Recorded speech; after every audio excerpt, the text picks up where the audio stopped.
Abra sua Bíblia, por favor, em segunda carta de Paulo aos Coríntios. Segunda carta de Paulo aos Coríntios, no capítulo 9.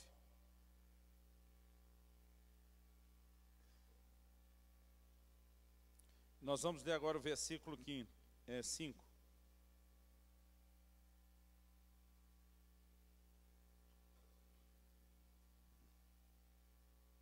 O texto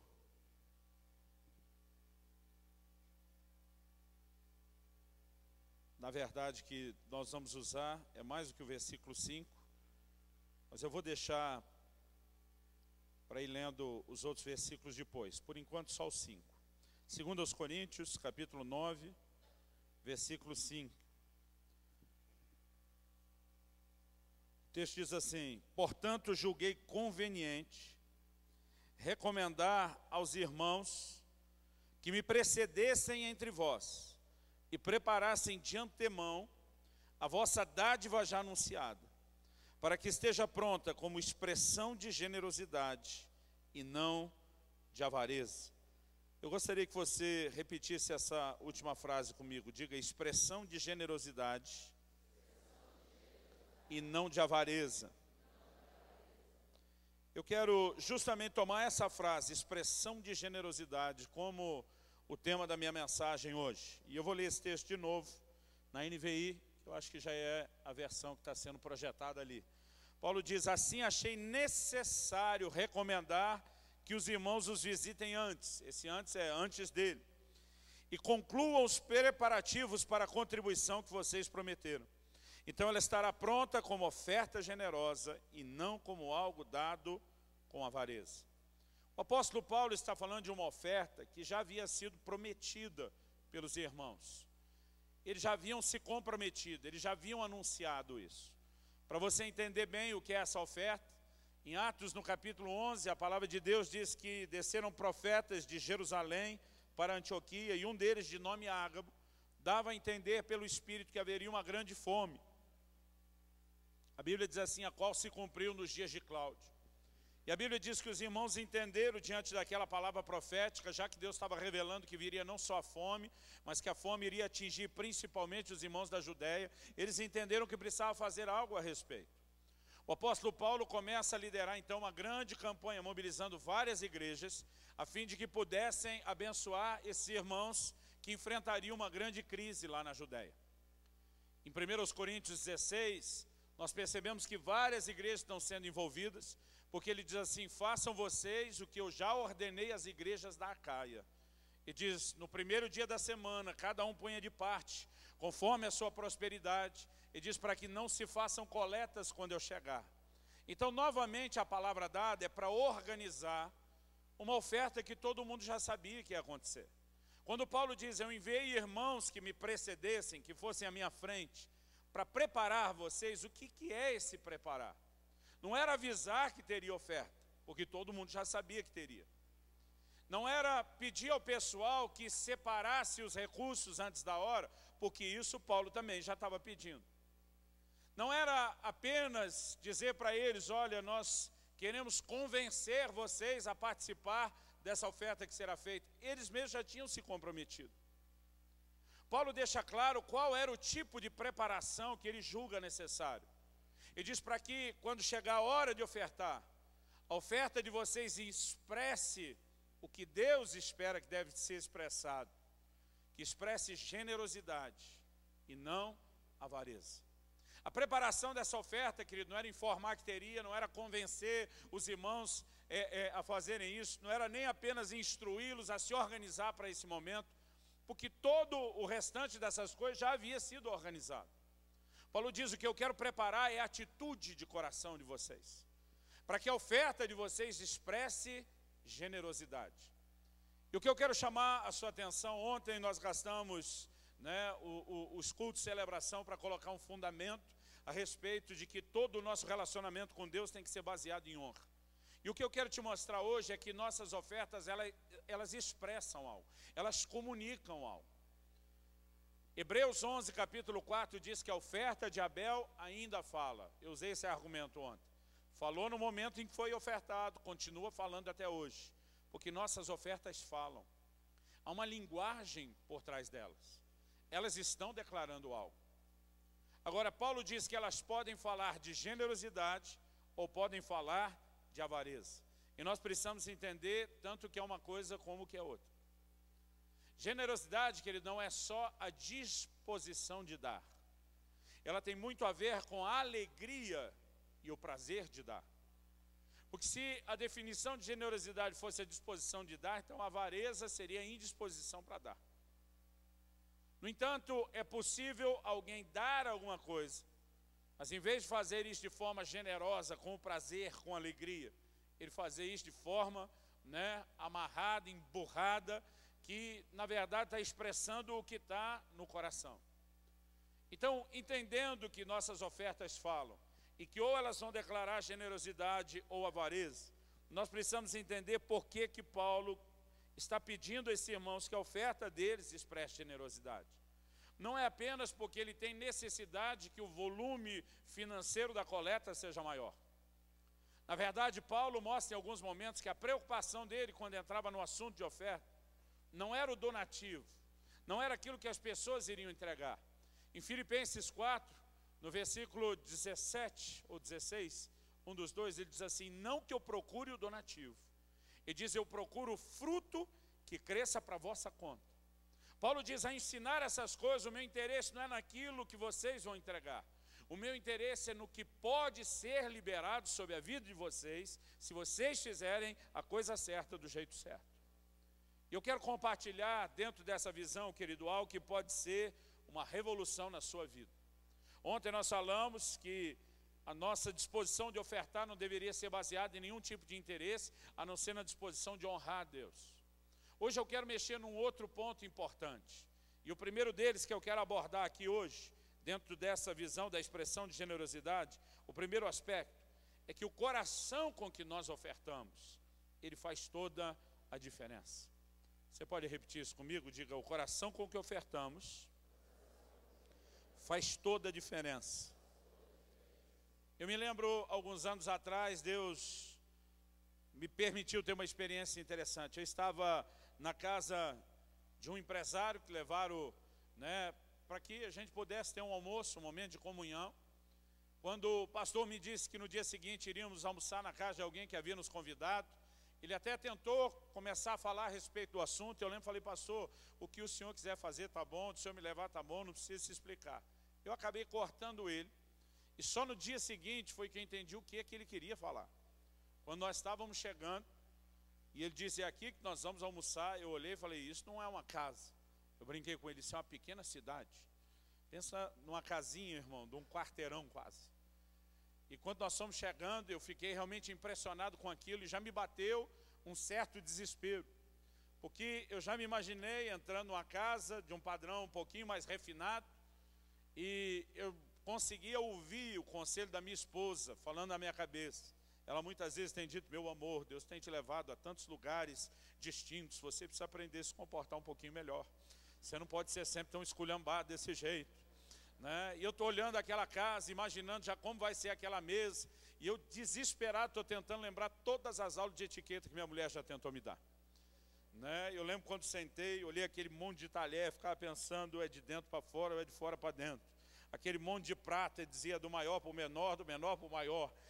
E eu estou ali querendo me comportar. Deus sabia, irmão, o quanto aquele dia eu queria me comportar e deixar minha mulher orgulhosa de mim. Mas antes de servirem a comida, o Espírito Santo falou comigo: eu quero que você dê uma palavra para o seu anfitrião. Eu lembro que ainda pensei: tomara que seja boa, que hoje é o dia de ficar comportado. E naquela hora, eu lembro de ter chamado a atenção do dono da casa, ter dito: olha, Deus me disse que você tem feito uma pergunta para ele com muita frequência nos últimos anos. Aliás, é a única pergunta que você tem feito para Deus, e com insistência é essa.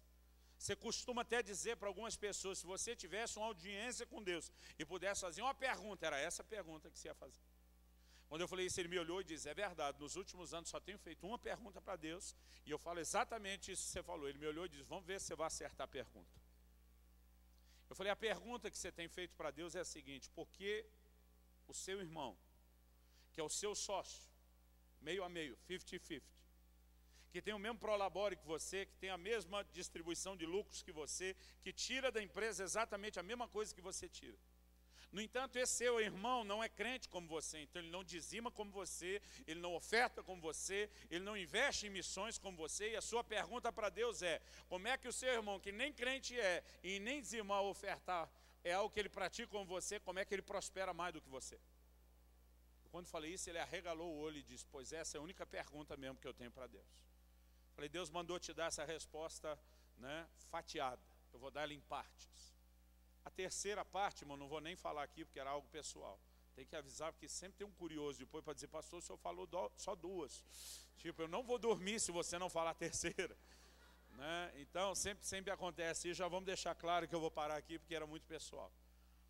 A primeira, eu olho para ele e digo o seguinte: a primeira coisa que Deus mandou te falar é um versículo. Eu falei: mas já volto nele. Vou pular para a segunda e já volto na primeira. Eu falei: a primeira coisa que eu tenho para te dizer, que é a segunda, né, que eu vou mudar a ordem, é que se você, Deus mandou dizer que se você administrasse as finanças da sua empresa, da mesma forma como você administra as suas finanças pessoais, você já teria quebrado essa empresa e esse império há muito tempo. Porque eu falei: não é porque você é crente que você tem direito de, nas suas finanças pessoais, gastar mais do que ganha e achar que Deus tem que ficar correndo atrás disso. Quando falei isso, a mulher do lado disse: fala a Deus. Maior confirmação que um profeta precisa é a mulher do lado dizendo: fala a Deus. Tipo, é tudo que eu falo, ele nunca me ouve. Quem sabe Deus mandando alguém agora, ele vai dar ouvido. Eu falei: agora, voltando lá no primeiro, eu tenho um versículo para compartilhar com você. E o versículo é João 12, 24. Eu falei para ele. Ele ficou me olhando com a cara de: e o que é que está lá? Eu falei: o texto diz assim: se o grão de trigo caindo na terra não morrer, fica ele só. Mas se morrer, dá muito fruto. Ele falou: e o que isso tem a ver comigo? Eu falei: o que tem a ver é que parte desse seu questionamento, de você achar que tinha que prosperar mais do que seu irmão, é porque você diz para Deus que você está plantando uma semente no reino que tem direito de colher, e o seu irmão não plantou nada. Ele diz: realmente eu também tenho falado isso. Eu falei: deixa eu te dizer algo, querido, a semente só é semente quando ela morre. Eu falei: deixa eu te contar uma historinha que eu li num artigo há um tempo atrás. Eu descobri que quando foi encontrada a tumba daquele faraó Tutankhamon, ou Tutankhamon, eu sempre fico na dúvida, Tuta para os íntimos, né? Se for muito íntimo, Tutinha. Quando descobriram todos aqueles tesouros lá da tumba do faraó Tutankhamon, e tinha tesouro, irmão, pensa. Eu tive o privilégio uma vez de ir ao Museu do Cairo, no Egito, e olhar um pouco disso. Descobriram também muito trigo que foi colocado junto com ele. E alguns pesquisadores pegaram aquele trigo milenar, não me lembro se tinha quanto, 2, 3 mil anos, e decidiram plantar aquele trigo, e para surpresa de todo mundo, quando plantaram na pesquisa, aquele trigo brotou e germinou. Alguém disse: mas essa semente é milenar. No entanto, querida, ela nunca havia morrido. Por causa daquele ambiente sem umidade, a semente nunca se estragou, nunca apodreceu. E somente quando foi enterrada e teve contato com a água e com a umidade é que isso foi acontecer muito tempo depois. Eu falei para ele: eu estou dizendo isso, que o simples fato de uma semente cair na terra não significa que ela vai brotar. Ela precisa morrer. Falei: e a simbologia do que eu quero aplicar para você, da semente morrer, é quando você de fato entrega algo de verdade para Deus. Porque eu falei: você fica dizendo daquilo que você entregou e semeou, mas a verdade é que você nunca entrega de verdade. E aí eu que queria me comportar, fiz um aceno. Porque eu falei: quando você dá o seu dízimo, especialmente quando chega aquela poderosa distribuição de lucros anual, e você bota o seu cheque lá no gasofilácio da igreja, eu falei: só falta você fazer um pranto, tipo um velório, agarrar aquele negócio: eu vou sentir tanto sua falta. Eu fiz uma cena, um drama. Porque eu falei: irmão, se você pudesse, enfiava a mão e pegar o cheque de volta. Você dá por obediência, mas seu coração não consegue ter prazer nenhum, alegria nenhuma. E à medida que eu fui falando isso, ele falou: pior que é verdade tudo que o senhor está falando. Eu falei: querido, se você quer que a semente germine, ela tem que morrer. A entrega, querido, não é o ato de colocar lá, é a disposição do nosso coração. Outro dia um jovem da nossa igreja falou para mim que ele vinha fazendo a conta de quantos x-salada ele já podia ter comido com o dinheiro que ele vinha ofertando. Minha vontade era dizer, você quer que eu dou dinheiro de volta para você torrar em x-salada? Porque tem gente, querido, que está entregando o negócio lá, mas aquilo não parece que está morrendo para ele. Eu acredito, querido, que a semente morrer é uma atitude do coração. Ontem nós perguntamos por que o sacrifício de Abel foi melhor do que o de Caim. Na verdade, os dois entregaram algo. Mas um entregou de coração, querendo fazer e honrar a Deus. O outro quase como quem diz, não é tão importante como foi na vida do outro, mas eu também vou fazer alguma coisa. E o que vai chamar a atenção de Deus, querido, não é apenas se você entregou ou não uma oferta, é o que ela representa, é o que ela fala. Se a sua oferta expressa a generosidade, que é a alegria de dar, eu tenho certeza que ela vai honrar a Deus. Mas se você faz isso com avareza, porque outro dia alguém diz, não, pastor, eu só faço mesmo por obrigação, porque tem que fazer. Eu disse para esse irmão, querido, você pode cumprir a obrigação com senso de prazer. Por exemplo, é uma ordem de Deus que eu, como marido, ame a minha esposa. Eu não tenho nem outra opção. Agora, nós vamos fazer esse ano, em novembro desse ano, eu e minha esposa Kelly, vamos fazer 20 anos de casado. Agora eu fico imaginando se nesses 20 anos, toda manhã, quando eu acordasse, eu olhasse para ela e dissesse, pois é, Deus mandou te amar, fazer o quê, né? Estou aqui para isso, não tem outra opção, né? Eu não acredito que esse relacionamento teria durado 20 anos. Mas pastor, se eu não tenho obrigação de amar, tenho. Mas eu posso cumprir a obrigação com senso de prazer e transmitir uma outra mensagem. Você concorda comigo? O problema de muita gente, querido, é que a contribuição, os dízimos, as ofertas, virou para alguns um prazer, uma obrigação que não manifesta nenhum tipo de prazer. E quando nós entregamos isso, nós não estamos dizendo a Deus que Ele é importante. O que nós estamos dizendo é, se o Senhor não tivesse colocado nenhuma maldição por trás disso, a gente não estava dando nada. Ou seja, eu não estou fazendo por causa de você. Eu só estou fazendo para a coisa não ficar pior para o meu lado. E nós precisamos entender, querido, que há algo que tem que acontecer no nosso coração. Eu falei ontem que aquela viúva, ao dar todo o seu sustento, ela está dizendo, Deus, você é mais importante, você vem em primeiro lugar. No entanto, quando os ricos deram grandes quantias, e não estavam dando pouco, o que mostra que o interesse de Deus, querido, não é no quanto recurso você vai entregar, mas é o coração que vai te mover a isso. Então, como eu já falei bastante a respeito disso ontem, eu quero ser um pouquinho mais breve nessa primeira parte, mas dizer, querido, o coração é o centro. Nós lemos ali 2 Coríntios, capítulo 9, versículo 5. Mas eu quero ler com você agora o versículo 6 e 7 de 2 Coríntios 9. Porque Paulo diz assim, isso afirmo, aquele que semeia pouco, pouco também ceifará. E o que semeia com fartura ou com abundância também ceifará. Agora, olhe para cá um instante, o que é semear pouco ou muito? Não é só a quantidade, querido, porque eu repito, a quantidade é relativo. A viúva que deu uma quantia que talvez do prisma da computabilidade fosse pouco, Jesus olha e diz, deu tudo que tinha. Os outros que deram muito, ele diz, deu a sobra. Jesus está dizendo que a viúva deu mais. Então esse semear muito ou semear pouco, querido, não é o valor da cédula, não é a quantidade que a gente pode medir do prisma contábil da oferta. Eu acredito que isso tem a ver com o quanto aquilo significa para nós e o que nós estamos decidindo expressar. Porque se você olhar para o que Jesus disse, a viúva pobre deu mais. Então, ela semeou mais, ela tinha direito de colher mais, embora o valor fosse menor. Agora olha o versículo 7, ele diz, cada um contribua segundo tiver proposto no coração. Diga comigo, no coração. Então, aonde que a contribuição começa, querido? No coração. Agora, ele diz assim, não com tristeza ou por necessidade, porque Deus ama quem dá com alegria.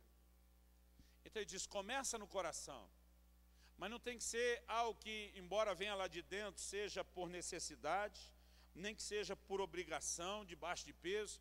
Irmão, eu já contribuí para o constrangimento. Eu lembro da época em que alguns pastores, porque houve a época em que a gente não tinha né, um púlpito de acrílico como esse, discreto. Eu lembro da época que nas igrejas era uma grande tribuna de madeira. E eu brinco que teve uma época em que só faltava o pastor esconder atrás dela, na hora do dízimo e oferta. Dizer, os irmãos nos perdoem, mas infelizmente nós vamos ter que tirar o dízimo e oferta. Só faltava dizer assim, nós vamos fazer do jeito mais rápido e indolor possível, amém. Que existia vergonha de se tocar no assunto. À medida que os anos foram passando, alguns começaram a dar a cara a tapa. Dizer, não, se o reino de Deus precisa, tem necessidade, vamos lá. E eu me lembro de apelos, querido, que eram muito emotivos. Eu me lembro de pastores que chegavam assim quase chorando, irmão, se você não ofertar, a porta da casa de Deus vai fechar, as almas vão para o inferno. E só faltava o cara dizer, e a culpa é sua, seu avarento. Aí você já levava um choque, metia a mão no bolso, tirava logo um dezão para salvar uma alma. Mas não fazia aquilo por alegria, porque era uma apelação. Irmão, deixa eu te dizer algo, se você não ofertar, a porta da casa de Deus não vai fechar coisa nenhuma. Jesus disse, eu edificarei a minha igreja. Se você não quiser usar o privilégio de cooperar com ele, ele acha outro além de você, mas a obra dele não vai parar por causa de você. Nós não temos que fazer, querido, com esse senso de constrangimento.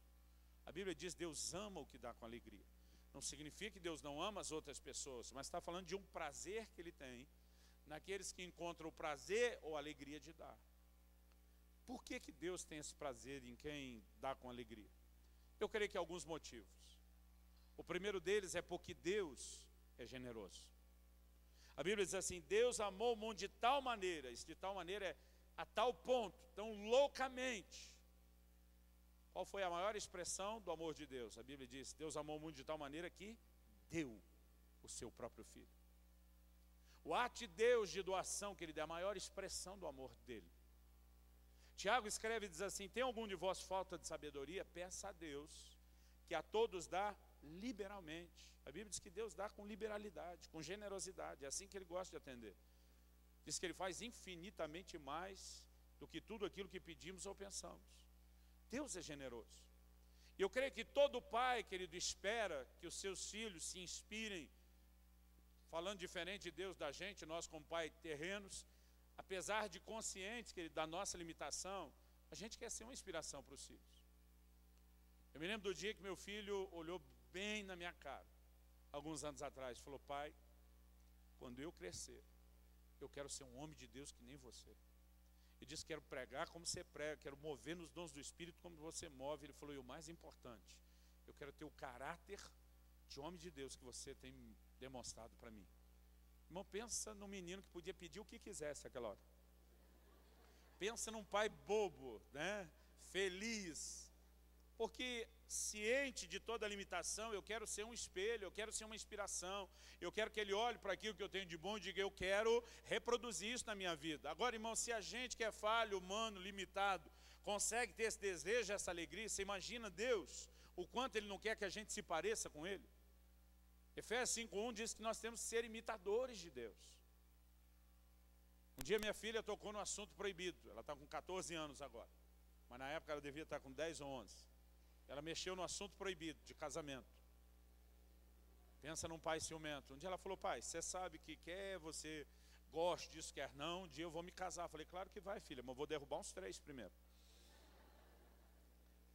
Aí um dia ela tocou no assunto, falou, papai, no dia do meu casamento, eu quero que você entre comigo, vestida assim. Eu falei, para, você é muito nova. Você não tem nem que pensar nisso, você nem sabe o que é isso.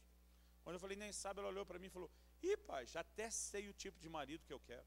Quando ela falou isso, eu quase endemoniei. Aí eu já ia soltar os cachorros em cima dela. Minha esposa, a hora que viu minha cara, acho que é o vulcão que ia entrar em erupção, eu lembro que ela me deu um sinal, calma. E atrás da minha filha ela disse, ouve primeiro. Aí eu engoli aquele negócio que ia falar, eu falei, que tipo de marido seria esse? Ela olhou, sorriu para mim, eu não sei até hoje se foi na inocência ou na malandragem que ela fez isso.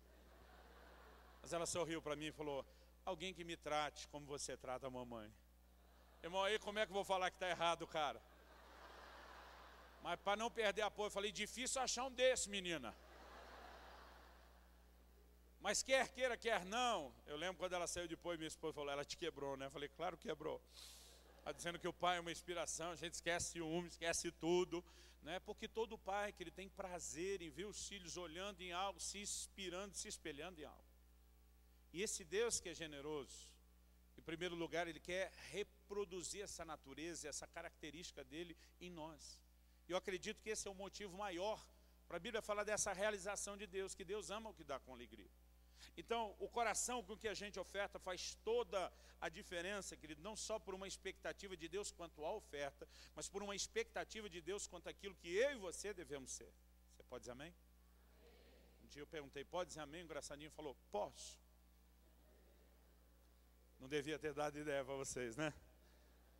Segunda coisa, e eu gostaria que você repetisse essa frase só como efeito didático, só para você memorizar. Né? Porque a primeira coisa que nós falamos é que o coração com que ofertamos faz toda a diferença. A Bíblia diz que a oferta é aquilo que nós propusemos no coração.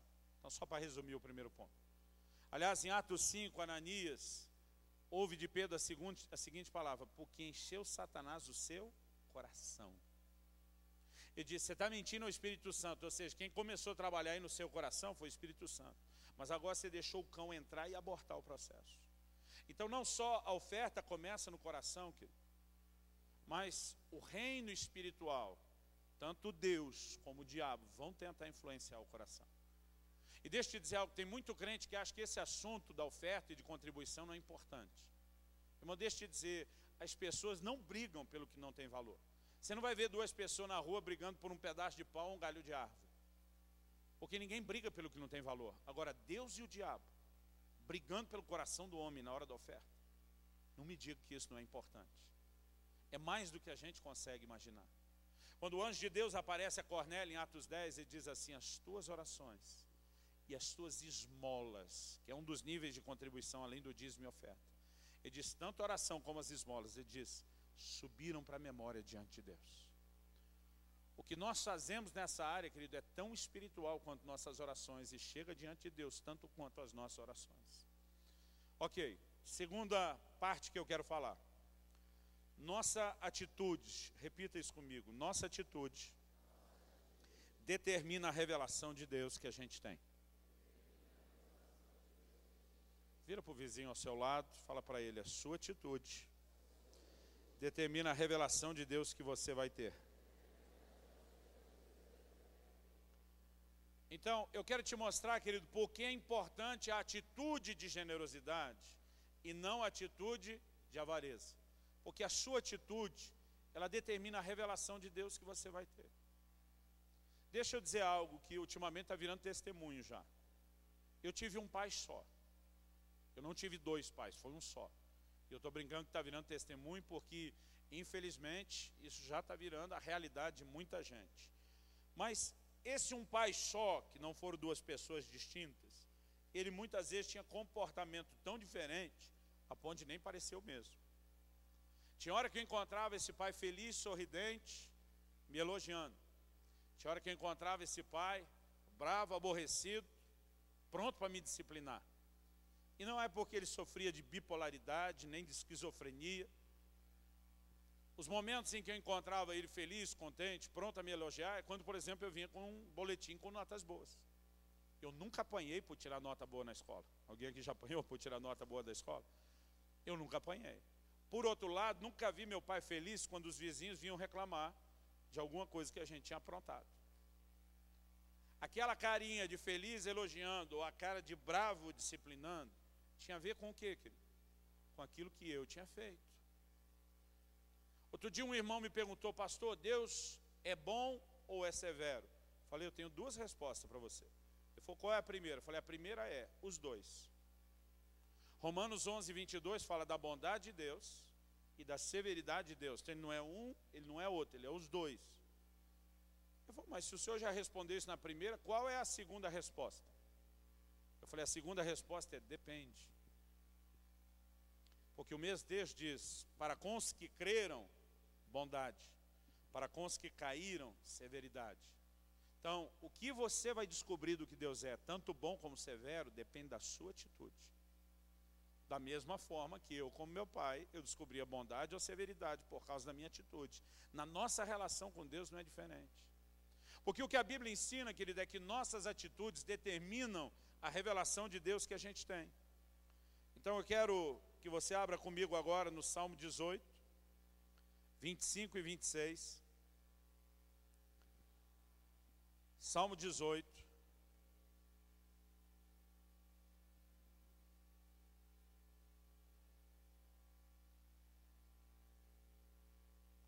Vinte e 25 e 26.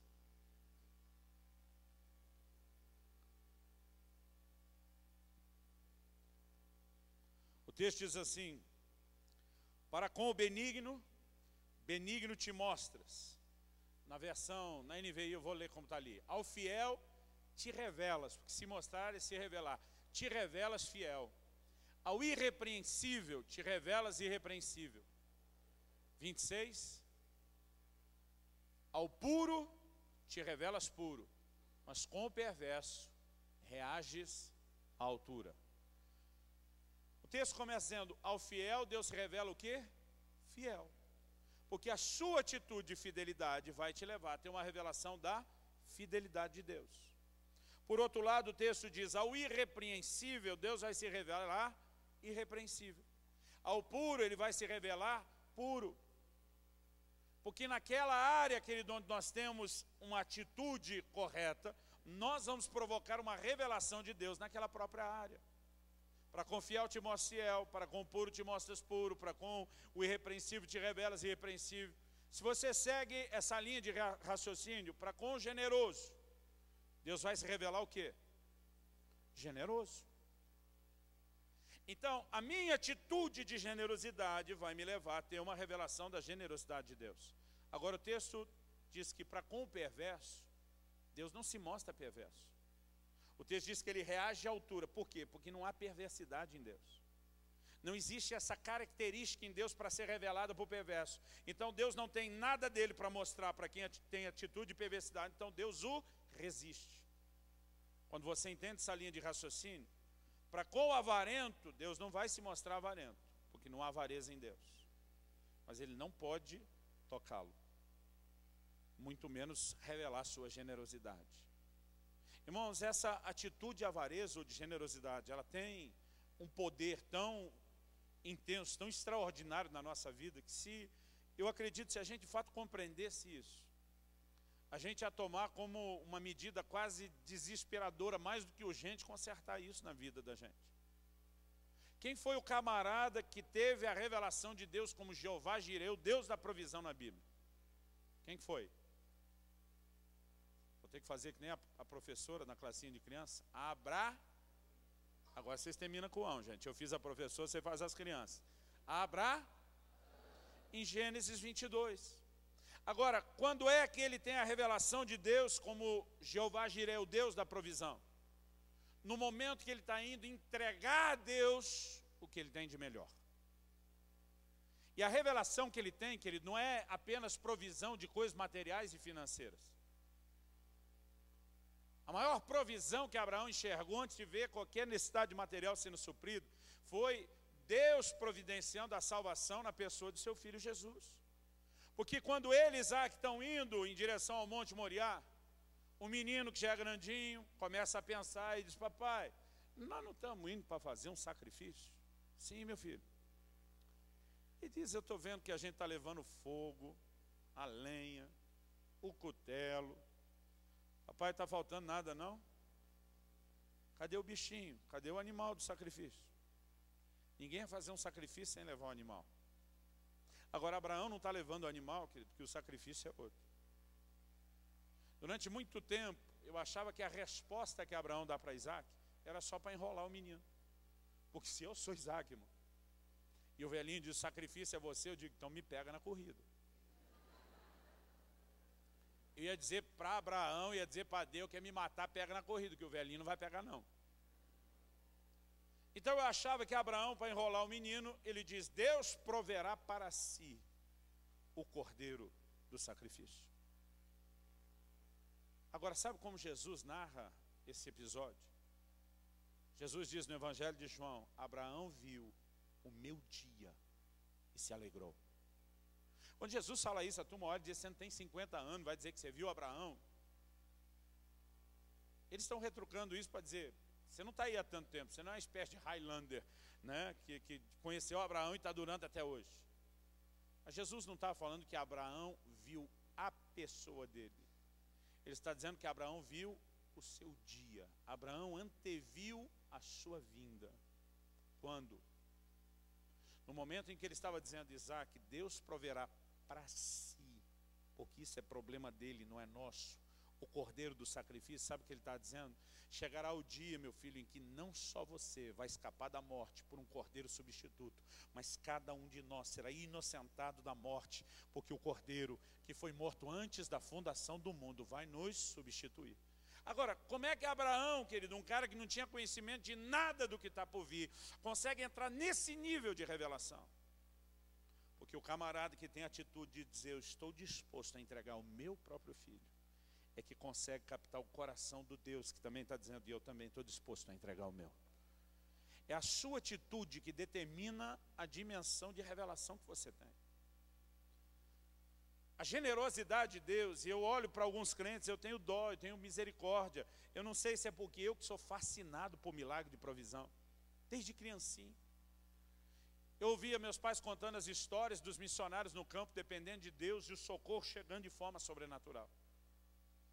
Eu tenho histórias para contar do que eu presenciei dentro de casa. Meu pai passou por um período muito difícil de desemprego, de investir em alguns negócios, não renderam. E teve dia, querido, que se não fosse milagre de Deus, a gente não teria o que comer. Mas sempre acontecia algum milagre. Quantas vezes eu lembro da despensa ter zerado. E a gente acordava outro dia, sem saber quem foi que deixou aquelas compras na porta de casa. Eu amo os milagres de provisão. E eu tenho dó de quem não conhece isso. Entenda, querido, não estou falando de riqueza. Eu tenho um pastor amigo. Ele foi missionário durante 8 anos em Angola. Pensa num cara que não foi atrás de conforto. Hoje as coisas estão melhores lá. Mas ele pegou o auge da guerra civil com o UNITA. Ele foi trabalhar no meio de um campo de refugiados. Sem água, sem luz, sem esgoto. Parou de contar as crises de malária dele na de número 40. Então não estou falando de gente que foi atrás de conforto. Nem estou falando disso, querido. Que tem muita gente que confunde provisão com riqueza numa outra maneira de lidar com ela, que é muito avarenta. Mas um dia ele me contou uma história. Falou, Luciano, nós fomos num povoado distribuir comida. Foi uma parceria entre uma outra ONG, a ONU, né, e diz, em nossa agência missionária. Ele diz, nós entramos com a mão de obra para dirigir o caminhão, distribuir o alimento e a gente ia aproveitar para pregar. Ele diz, a ONU entrou com os caminhões e a outra ONG com a comida conseguiu. Ele diz, nós levamos muita comida para esse povoado, mas ele diz, era muita gente. Então ele diz, a comida não deu para o começo. Foi acabando quase tudo. Ele diz, a única coisa que sobrou e durou o tempo que a gente estava lá, era só farinha de milho. Eu vou, cara, já fazia uma semana que a gente estava comendo farinha de milho. Ele diz, lá chamam isso de fubá, algo parecido com o nosso fubá. Mas ele falou, Luciano, estou falando de farinha de milho, sem tempero, sem sal, sem nenhum tipo de acompanhamento, só ela na água. Ele diz, depois de uma semana comendo farinha de milho, ele falou, o intestino de todo mundo já estava ressecando. Ele diz, um dia eu e os outros 2 missionários, entramos nós, os 3, numa cabana dessas de sapé. E a gente começou a orar e dizer, Deus, muito obrigado pelo fubá. É melhor o fubá do que nada. Graças ao fubá a gente está vivo. Mas um teve coragem, diz, Deus, mas tem misericórdia de nós. Manda uma carnezinha. A gente precisa de carne. Quando um teve coragem de falar, aquilo virou um avivamento. Os outros, amém, carne, carne. Irmão, eles estão naquele clamor por carne. E ele falou, Luciano, até hoje eu não sei explicar. Mas ele disse, estou te falando diante de Deus e eu tenho 2 testemunhas. Ele diz, aquele telhado, o sapé é tão entrelaçado que o pouco de chuva quando cai, não passa. Ele diz, mas eu não sei explicar como, desceu do céu o que nós acabamos apelidando de uma rola kamikaze, uma rolinha kamikaze. Ele falou, até hoje a gente não sabe como, ela conseguiu atravessar aquele telhado de sapé e caiu abobalhado na roda de oração. Diz, foi a conta de um gritar, ô glória, e dar uma panelada na cabeça da bicha. E aí acho que alguém olhou bem, mediu o tamanho e teve coragem e disse: Deus, manda mais, nós estamos em 3, manda, e o senhor também, manda mais, manda mais.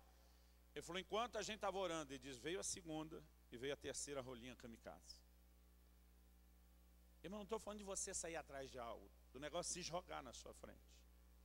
Um dia desses perguntei para ele: aí, vocês repartiram com mais alguém? Ele falou: pastor, a gente partiu dessa lógica. Nós fomos orar em 3, Deus mandou 3. Nós pensamos: isso é só para quem ora.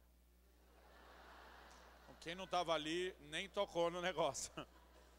Ele diz: ali se cozinhou, ali se preparou, ali se comeu. Irmão, não sei você, eu acho o máximo ouvir uma história como essa, de Deus, querido, entrando para intervir. Você entende? Eu não estou falando de riqueza, eu não estou falando de luxo, eu não estou falando de conforto exagerado. Eu estou falando de um cuidado personalizado no nível profundo. Tem muito crente que não vê isso a vida inteira. Agora a pergunta é: por que eu não estou tendo a revelação da generosidade, da provisão de Deus? Talvez porque eu mesmo não estou andando em generosidade. Porque se por um lado andar em generosidade faz com que eu tenha a revelação da generosidade de Deus, algo que eu tenho aprendido e ensinado é que andar em avareza, querido, me cega para o Deus de provisão. Eu quero que você abra, por favor, a sua Bíblia em Marcos, no capítulo 8.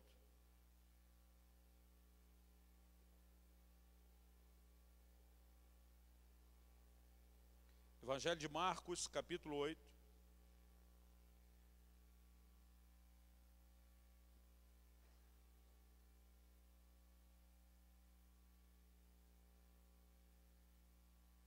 A partir do versículo 1. Diz assim: naqueles dias, quando outra vez, preste atenção no outra vez, quando outra vez se reuniu grande multidão. O que eu estou destacando outra vez? Esse milagre que nós vamos ler aqui sobre a multiplicação de pães e peixes não é o primeiro milagre.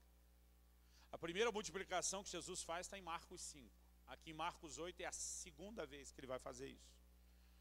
E não tendo eles o que comer, chamou Jesus os discípulos e lhes disse: eu tenho compaixão dessa gente, porque há 3 dias que permanecem comigo e não têm o que comer. Então já estavam 3 dias em jejum. Ele disse: se eu os despedir para suas casas em jejum, desfalecerão pelo caminho, e alguns deles vieram de longe. Mas os seus discípulos lhe responderam: de onde poderá alguém fartá-los de pão nesse deserto? Irmão, eu decidi eleger essa pergunta do versículo 4 que eles fazem a Jesus, talvez uma das perguntas mais estúpidas que você pode encontrar na Bíblia.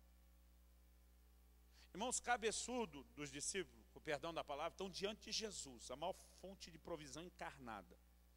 Se ele nunca tivesse feito esse milagre antes, a gente tem que dar um desconto, que ninguém está esperando o que vai acontecer. Mas ele já fez antes, ele já mostrou que ele pode. E nós vamos ver mais para frente que ninguém está com amnésia disso. Depois Jesus vai fazer uma pergunta que envolve a primeira multiplicação e eles lembram. Mas eles olham para Jesus e dizem: de onde poderia alguém, abre parênteses, inclusive você, fecha parênteses, fartá-los de pão nesse deserto? Irmão, é um negócio que é praticamente um insulto à pessoa de Jesus, a pergunta deles. Vamos continuar lendo o texto. 5. Eu vou te mostrar de onde veio essa cegueira deles. Jesus lhes perguntou: quantos pães tendes? Responderam eles: 7. Eu particularmente não creio. O texto está resumindo o que aconteceu, que eles já sabiam de imediato a resposta. Eu creio que precisou se fazer um levantamento, porque tem muita gente. Imagina os 12 se dividindo, cobrindo cada uma área e voltando. E aí, Felipe, na sua área, nada. Na sua, André, nada. Pedro, aqui deu 1. João, aqui deu nada. Judas, o outro, aqui deu 2. E aqui, Tomé, nada. E eles vão fazendo o levantamento. Então, no final, eles fazem a conta de que tem 8 pães. Então, 7 é o que eles falaram. Eu vou te mostrar que a conta era 8. E tem um pão escondido nessa história.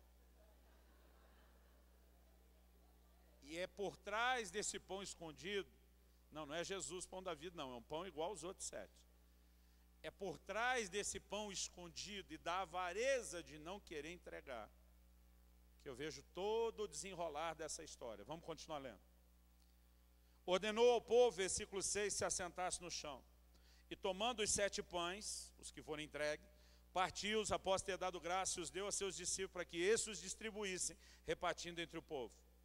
Tinham também alguns peixinhos. E abençoando-os, mandou que estes igualmente fossem distribuídos. E comeram, e se fartaram, e dos pedaços restantes recolheram 7 cestos. Eram cerca de 4.000 homens, isso fora mulheres e crianças. Então Jesus os despediu. Ao despedir a multidão, o que eles fazem? O 10 diz, logo a seguir tendo embarcado. Esse embarcar é entrar no barco. Versículo 14, agora dentro do barco. Diz assim, ora, aconteceu que eles, os 12, se esqueceram de levar pães, e no barco não tinham consigo senão um só. Se eles esqueceram de levar pão na hora que embarcaram, então esse único pão que está lá, já estava lá. Inclusive na hora que eles fizeram o levantamento de quantos pães. Irmão, é impossível que nenhum dos 12 sabia daquele pão que estava guardadinho lá, porque aquilo era provisão de viagem desde a hora que eles chegaram. Imagina eles se juntando, somando, diz, ó, tal, daquele lado tanto, e alguém dizendo, com o nosso dá 8. Aí imagina um dos avarentos, na minha cabeça tem 5 deles metidos nessa conspiração. Eu já vou te explicar por que eu deduzo que seja 5, e eu tenho uma implicância que Judas e Tomé estão no meio dos 5.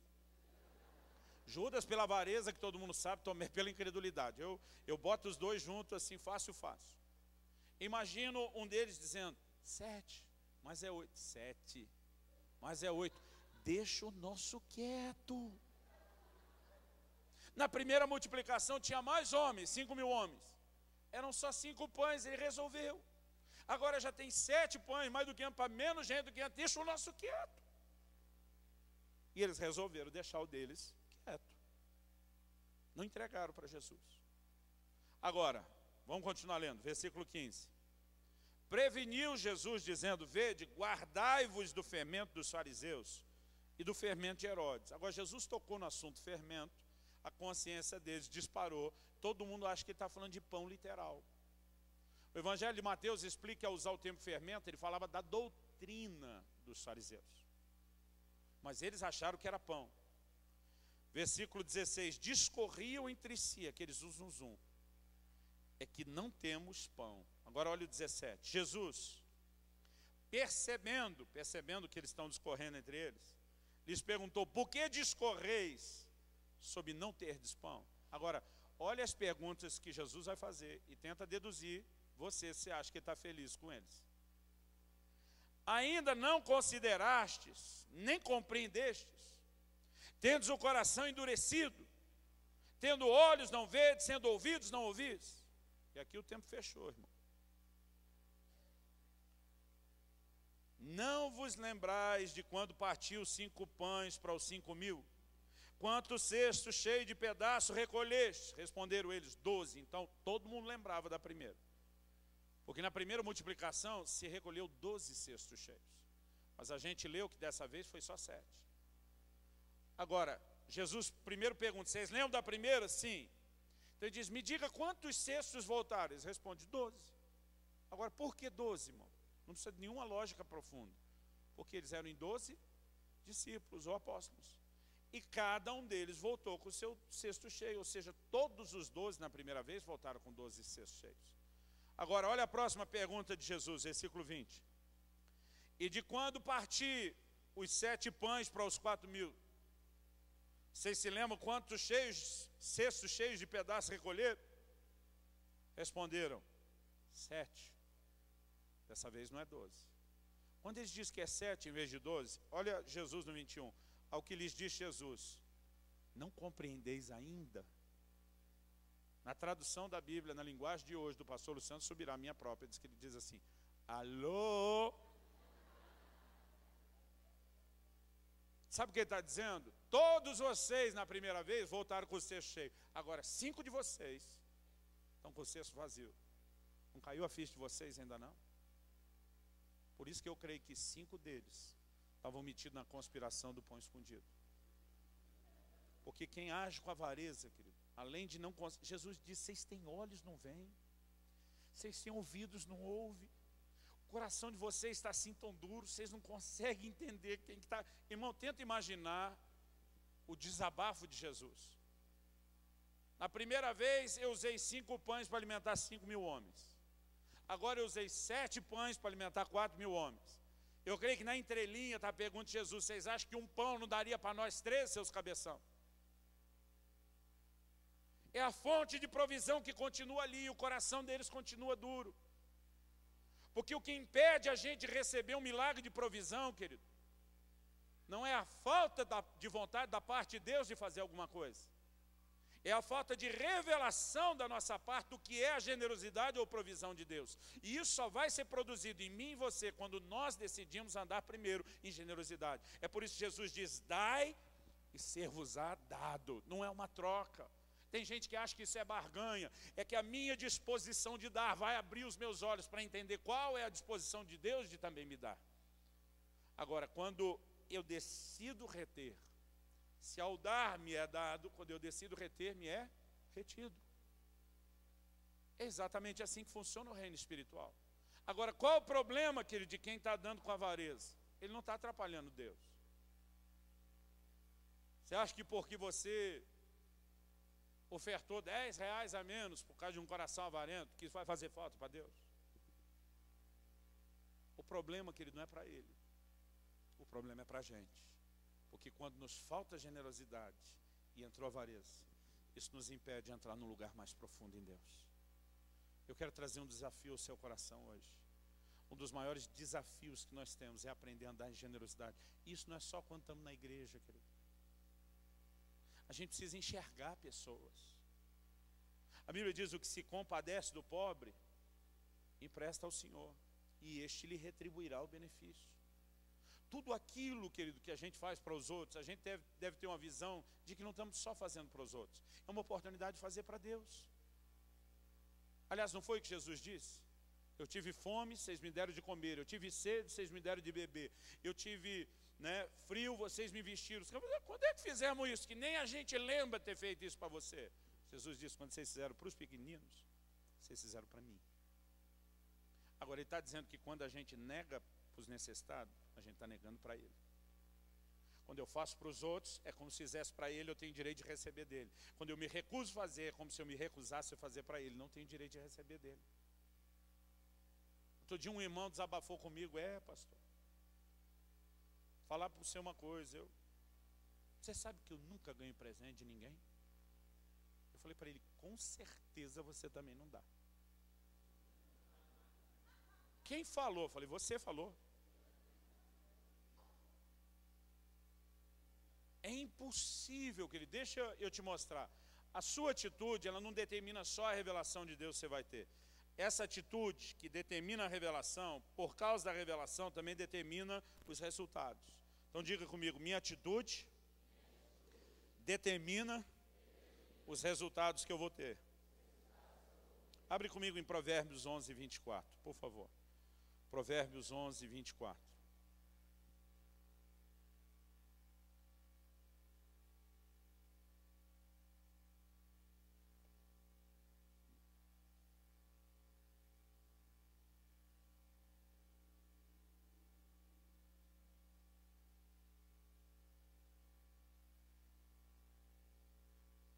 O texto diz assim: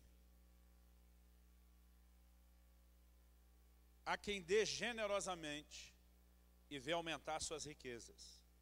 Outros retêm o que deveriam dar e caem na pobreza.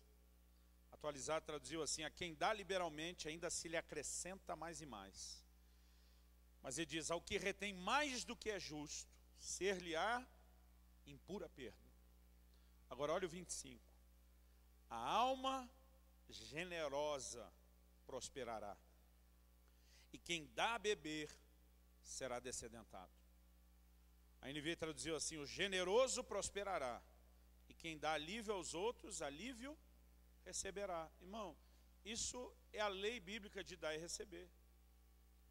Em Mateus 7, 1 e 2, Jesus diz: não julgueis, para que não sejais julgados. Não condeneis, para que não sejais condenados. Se você ler só Mateus 7, 1 e 2, parece que não devemos fazer nada ruim para que o ruim que fazemos não volte. Isso é uma parte da verdade, irmão. Mas em Mateus 7,12, Jesus vai além. Ele não diz só para não fazer a coisa ruim que você não quer que volte para você. Ele diz: tudo quanto quereis que os homens vos façam, faça você a eles. E diz: porque essa é a lei e os profetas. Não só amar o próximo como eu me amo, mas entender que é aquilo que eu ofereço aos outros que retorna. O camarada está lá dizendo: eu quero ganhar presente, irmão, é o que você quer? Faz para os outros. Quando eu falei: mas você não dá, ele diz: mas também não ganho. Eu falei: enquanto você esperar receber para dar depois, não vai funcionar. Irmão, isso é que nem o princípio de fé. A Bíblia fala de crer para ver. A proposta de Tomé de ver para quê? Não funciona. A lei espiritual é dar para receber, não é receber para dar. Agora, tudo que eu faço para os outros, quem dá a beber, mata a sede dos outros, será descedentado. Quem dá alívio, alívio, receberá. Eu um dia comentei na igreja, falei: irmãos, eu nunca fico parado na estrada, precisando de socorro, sem que o socorro venha. Eu digo para eles: aliás, eu não preciso nem pedir ajuda, ela se joga no meu colo. E falei: não é para vocês acharem que eu sou melhor do que ninguém. Mas eu falei: eu nunca vejo ninguém precisando de ajuda na estrada, e eu deixo de oferecer ajuda. E já fiz isso em situações, querido, onde era até perigoso e podia até parecer alguma armadilha. Mas muitas vezes eu falei: Deus, se for armadilha, eu vou precisar que o Senhor me socorra e me livre, porque eu quero estender a mão e ajudar. Aí depois de ter falado isso num culto, 1 ou 2 semanas depois, não levou muito tempo, eu estava fazendo uma viagem de carro e levei um irmão comigo. Quando a gente estava assim, no meio do nada, no norte do Paraná, indo para o Mato Grosso, deu uma pane elétrica e o carro parou. Puxei o celular, não dava sinal no meu, não dava no dele, foi passou a dar sinal, não. E nós estamos no meio do nada. Aí ele olhou para mim e disse: agora eu quero ver aquele negócio que usou o valor.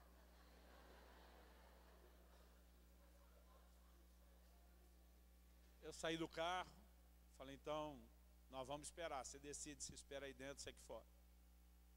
Daqui a pouco parou, tinha uma baixada, no início da subida foi que tivemos problema. Parou uma caminhonete, encostou bem na baixada. E eu percebi que o cara estava falando no celular. Eu falei: aquele cara parou para falar no celular, por que você acha? Ele falou: provavelmente ele é da região aqui, sabe que aqui onde nós estamos não vai dar área. Eu falei: isso significa o quê? Que se a gente for ali tem área para ligar e pedir ajuda. Eu falei: mas nós não vamos fazer isso, mesmo sabendo que agora ali dá área. Ele falou: não, pastor, a gente não pedir ajuda porque não estava dando área é uma coisa, mas se ali dá, nós vamos lá. Eu falei: não vamos não, nós vamos esperar a ajuda chegar. Você não queria ver, agora você vai ver. Aquele mesmo cara que falou no telefone, saiu e veio, encostou, parou atrás de nós. Quando ele parou, virou para mim e disse: alguma pane elétrica? Eu falei: exatamente. Ele falou: eu posso lhe ajudar? Eu falei: seria muito bem-vinda a sua ajuda. Eu falei: você pode me deixar na próxima cidade, onde tem uma autoelétrica, eu volto a resolver isso? Ele falou: vamos fazer melhor? Eu já tenho tudo que precisa aqui para te rebocar. Eu mesmo já levo o carro, vocês e tudo. Ele falou: só vou lhe dar uma sugestão quando a gente entrar na cidade. O senhor vai ver 2 autoelétricas grandes. Eu não vou parar em nenhuma delas. Eu vou entrar um pouquinho mais para dentro da cidade. Vou parar numa menorzinha, que não tem a cara assim de parecer tão profissional. Mas é um homem muito bom naquilo que faz e muito justo no preço. E quando cheguei lá ainda descobri que era um crente. Aí esse menino do meu lado disse: não é que funciona mesmo? Irmão, tudo aquilo que a gente faz volta. E a gente precisa entender que isso não é só, querido Deus, trabalhando, né, com alguma lei, porque na cabeça de alguns, se eu faço, sou abençoado. Eu acho que tem crente que imagina Deus quase como se fosse um adestrador de cachorro. A gente fez a manobra certinha que deveria, ele toma um biscoito, a gente fica ali feliz porque recebeu o biscoito. Não fez o que deveria, jornal enrolado, batendo. Então tem gente que olha para a bênção ou a ausência dela por fazer ou não fazer algo para os outros, como se fosse recompensa por bom mérito ou pela falta dele. Mas na verdade, querido, isso não tem a ver com Deus esperando a gente agir para dizer merece ou não merece. É que a nossa atitude, ela não só abre os nossos olhos ou cega, mas essa revelação ou a cegueira é que determina o que do reino espiritual a gente usufrui ou não. O que eu gosto também que esse texto diz, quem dá generosamente, liberalmente, se lhe acrescenta mais e mais. Ele diz, vê aumentar suas riquezas. Só existe uma forma, querido, debaixo da bênção de Deus, da intervenção do sobrenatural, você aumentar o que você tem. É quando você decide usar o que você tem para abençoar a vida de outros. Agora o texto diz, quem retém mais do que é justo. Por que essa expressão mais do que é justo? Porque há um tanto daquilo que chega na minha e na sua mão, que é justo que a gente retém. É nosso, por direito. Mas nem tudo que chega na nossa mão, querido, é nosso. E eu quero que você vá comigo lá para 2 Coríntios, capítulo 9, o texto inicial nosso. A gente leu o versículo 5, depois leu o 6 e o 7. Agora eu quero que você leia comigo a partir do 8. 2 Coríntios, capítulo 9, versículo 8. E diz assim, Deus pode fazer-vos abundar em toda a graça, a fim de que tendo sempre, repita isso comigo, tendo sempre. Irmão, você sabe o que significa a palavra sempre, né? Sempre mesmo. Hoje, amanhã, depois da manhã, semana que vem, mês que vem, ano que vem, durante a crise, a fim de que tendo sempre, em tudo, diga comigo, em tudo. Você sabe o que significa em tudo, né? Significa em tudo. Em todas as áreas. Deus quer que a gente tenha sempre em tudo o que? O texto diz, ampla suficiência. Deus não quer só te dar o que você precisa, meu querido. Deus quer te dar mais do que aquilo que você precisa. Ele quer te dar ampla suficiência. E tem crente que não consegue entender isso. Eu estava num culto uma vez, terminei de pregar, um irmão me procurou, pastoreava ainda no interior. Ele falou, pastor, vim de uma outra cidade, ouvi muito falar de vocês, da sua pregação, queria muito conhecer vocês, eu estou todo alegre do lado de cá, achando que eu estou diante de um fã ou admirador do ministério. Eu falei, e aí, o que você achou? Ele falou, olha, dá para, pelo que eu percebi na sua mensagem, dá para resumir a filosofia de vida cristã de vocês com 2 frases. E eu ainda inocente perguntei quais. E ele com todo sarcasmo, cinismo e tudo mais que pudesse usar, ele cita aquele texto de Provérbios que fala da sanguessuga e suas filhas. Me dá, me dá. Ainda num tonzinho de voz bem provocante. Eu já não achei muito legal. Ele falou, que evangelhozinho egoísta vocês acreditam? Porque eu preguei aquela noite ensinando as pessoas a receber de Deus e entrar num lugar onde você possa ter um pouco mais. Quando ele falou aquilo, eu falei, olha, imagino que para você estar criticando e corrigindo a gente, você deva ter uma filosofia de vida cristã melhor do que a nossa. Ele falou, eu tenho. Eu falei, qual é? Você pode compartilhar? Me ajudar a crescer? Ele disse, eu não fico pedindo para Deus esse monte de coisa que nem vocês acham que tem que ficar pedindo. Eu falei, o que você pede? Ele falou, eu digo para Deus, Ele me dá só o que eu preciso para sobreviver. E nada mais.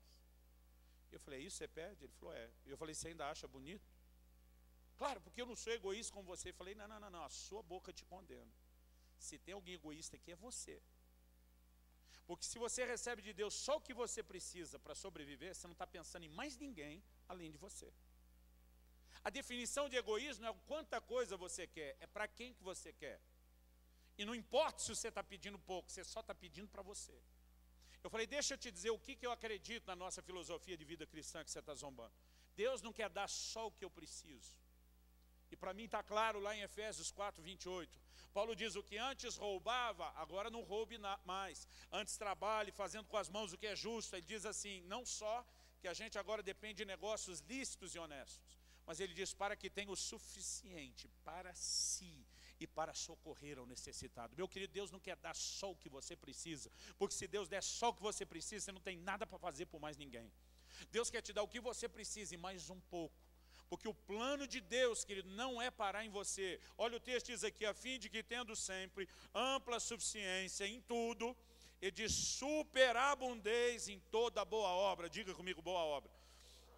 Agora, qual que é a boa obra? Versículo 9, como está escrito, distribuiu, deu aos pobres, a sua justiça permanece para sempre.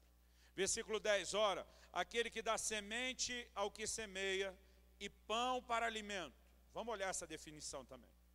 Porque nem tudo que a gente recebe, querido, é pão. Pão é aquela parte que você pode comer, é seu por direito. Mas não é tudo que Deus dá que é pão. A Bíblia diz que Deus também dá semente ao que semeia. O pão é seu, você come. A semente não é para você, você planta. Agora vamos continuar lendo. O texto diz, ora, aquele que dá semente ao que semeia e pão para alimento, também suprirá e aumentará o quê? A vossa sementeira. Irmão, o que Deus quer multiplicar não é o seu pão. Hoje em dia tem muita gente em nome de prosperidade, querido, eu creio que Deus quer trazer provisão, Ele quer trazer mais do que eu preciso. Agora tem muita gente se escondendo atrás de uma teologia distorcida de prosperidade, na verdade só para mascarar a sua avareza. Porque o camarada, ele acha que prosperidade é ser uma espécie de represa, então os recursos vão chegando, e eu vou segurando tudo, e vai enchendo de água, e eu vou segurando isso tudo para mim. Isso não é o conceito bíblico de prosperidade. O conceito bíblico de prosperidade deveria fazer de você não uma represa, deveria fazer de você algo parecido com o leito de um rio. Água entra, mas água sai o tempo todo. Nunca para de entrar, mas nunca para de sair. O propósito maior, querido, que Deus quer aumentar não é pão. A Bíblia diz, se você tem o suficiente para comer, para vestir, fica feliz, meu querido. Tem gente que não sabe nunca a hora de parar.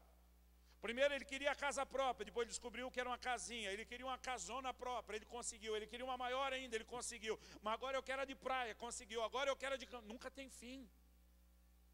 Outro dia o irmão falou para mim, pastor, o senhor está orando para ter uma casa na praia? Eu falei, claro que não. Ele falou, por que não? Eu falei, usa a sua. Alguém tem que ter, irmão, para a gente usar. Mas eu não faço questão nenhuma de ter. Por quê, querido? Eu defini algo que eu gosto de chamar de uma medida de contentamento. Eu sei exatamente até onde eu quero ir. Eu sei exatamente onde depois disso eu não quero avançar. E a minha medida não tem que ser a sua. Outro dia alguém falou, pastor, o que o senhor faria se ganhasse uma BMW dessa X6, velhinha, último modelo? Já tem a 7 ou parou na 6? Vamos dizer que até chegar já tem a 7. Só para ficar mais bonito do que a 6, né? Eu falei, o que você faria? Eu falei, olha, irmão, duas coisas eu faria. Primeiro eu ia dar um rolê, tirar um monte de foto, postar, porque ninguém é de ferro. A segunda coisa que eu ia fazer no dia seguinte era botar isso à venda. Porque eu não preciso, para aquilo que Deus me chamou a fazer, desse tipo de carro. Eu prefiro vender, comprar um monte de Uno Milho, de Golzinho 1000 e sair abençoando um monte de pastor que está andando a pé. Não estou dizendo que você não possa ter a sua. Eu estou dizendo o que eu faria com a minha. Porque, querido, não é tudo que é pão. Tem coisa que é para a gente comer. Agora, tem coisa que Deus está multiplicando, é para que a gente possa fazer mais pelos outros. Só existe um propósito na mente de Deus para fazer eu e você prosperar, querido. É se isso tudo não vai parar na gente. Vamos continuar lendo o texto. Versículo 10 termina dizendo que Ele aumentará a vossa sementeira, multiplicará os frutos da vossa justiça, diz assim, enriquecendo-vos em tudo. Agora, para que Deus quer enriquecer um crente? Para toda generosidade. Fala isso para o irmão ao seu lado. Fala, Deus só tem um propósito para te enriquecer. É para que você seja ainda mais generoso. Quem está entendendo, diga amém. Aí ele diz assim, a qual faz que por nosso intermédio sejam tributadas graças a Deus. Querido, olhe para cá um instante. Em Tiago, no capítulo 4, no versículo 2, ele diz assim, nada tendes porque não pedis. Tem crente que não recebe Deus porque ele não pede. Mas no versículo seguinte, o 3, ele diz, pedis, que é o caminho para se receber de Deus. Ele diz, pedis e não recebeis. Ele diz, porque pedis mal. Eu sempre tenho dito que não adianta apenas fazer a coisa certa. A gente tem que aprender a fazer a coisa certa do jeito certo. Mesmo nas ofertas, com honra, com generosidade. Agora, qual é a definição de Deus de pedir mal? Tiago 4,3 termina dizendo assim, para esbanjardes em vossos próprios deleites. Quando aquilo que você está pedindo tem como destino só você e mais ninguém, você é um grande candidato a não receber de Deus. Porque Deus não tem nenhum propósito, querido, com quem vai se mover num lugar de egoísmo e de avareza. Tem muito crente que o grande desejo dele é ser abençoado. Irmão, o plano de Deus é muito maior do que te abençoar. Ele disse para Abraão, eu te abençoarei, mas não parou ali. Ele disse, eu farei de ti uma bênção.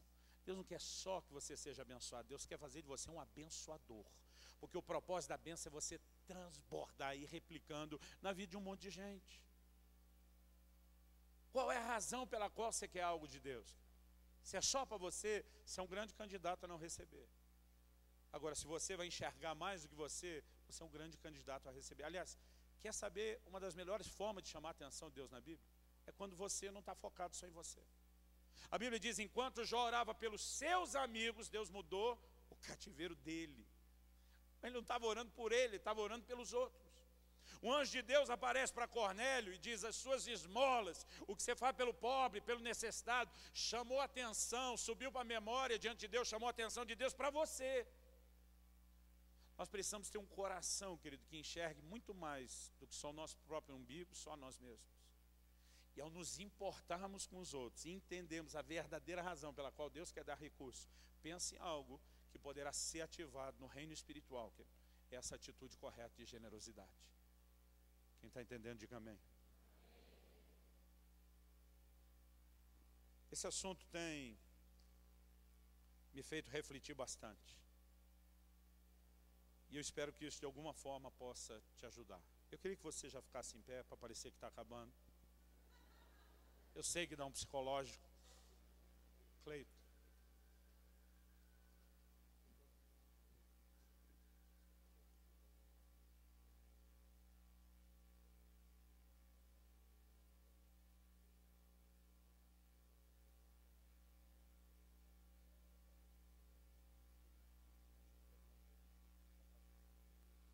Eu pedi para o Cleito para a gente deixar a oferta para depois.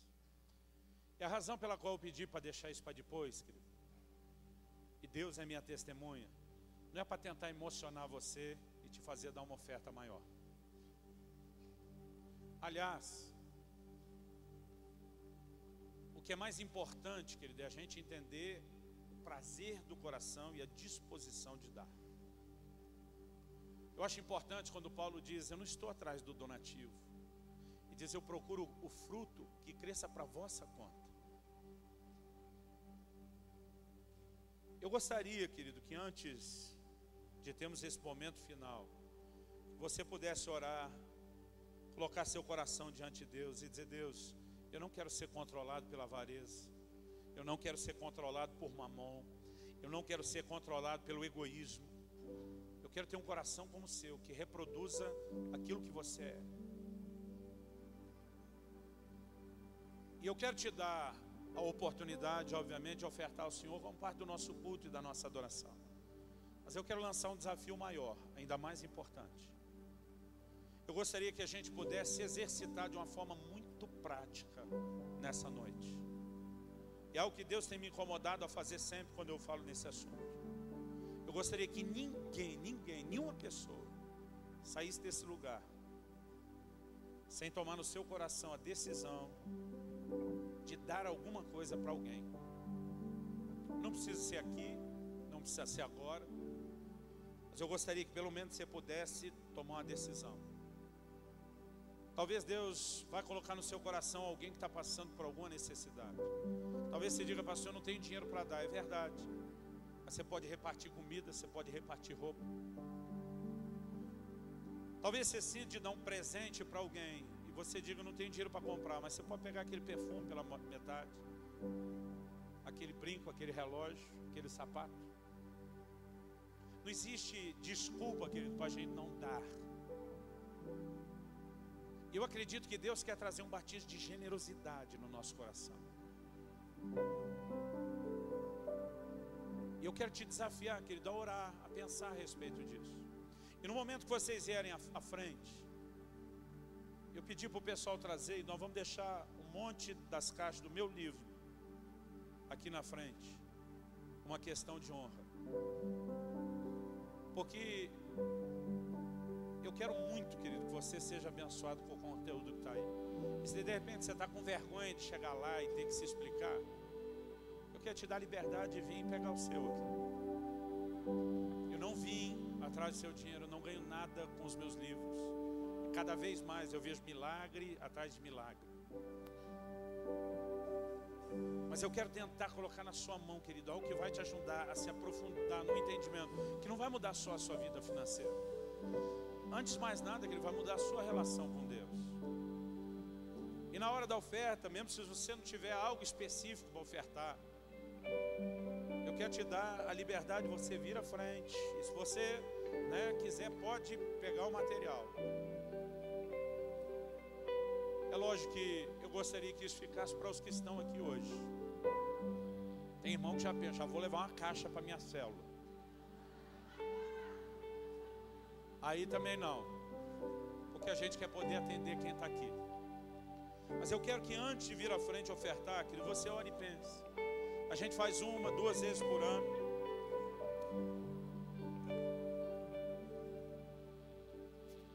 A gente faz 2 vezes por ano.